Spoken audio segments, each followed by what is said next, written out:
Chcete trpět a chcete si to užít, dokud rostou citronovníky. Ta knížka se vlastně věnuje válce v Sýrii a je to drsný. Umírá tam strašně moc postav a umírají tam děti a hlavní hrdinka pracuje v nemocnici a místama je to jako fakt hodně drsný, hodně nepříjemný, fakt z toho ta češí ta bezmoc. Stejně tak je to ale vlastně o nějakých jako nadějích a snech a o lásce lidí k jejich zemi.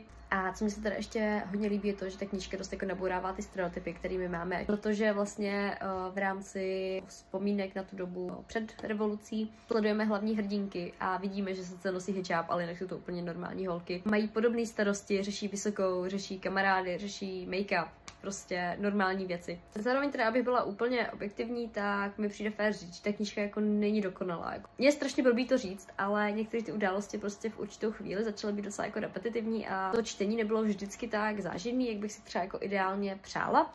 Na druhou stranu já asi jako věřím, že právě ta repetitivnost bude docela pěkně zachycovat každodenní realitu, kterou si ty lidi jako prochází. A navíc teda není to pořád. Knížka dokáže je překvapit, jednak mě překvapil konec. A co mě překvapilo úplně nejvíc, je tam jeden plot twist, který mi naprosto jako vyrazil dech a byl příšerný, byl fakt jako hroznej, naprosto hroznej, ale zároveň byl tak strašně dobrý.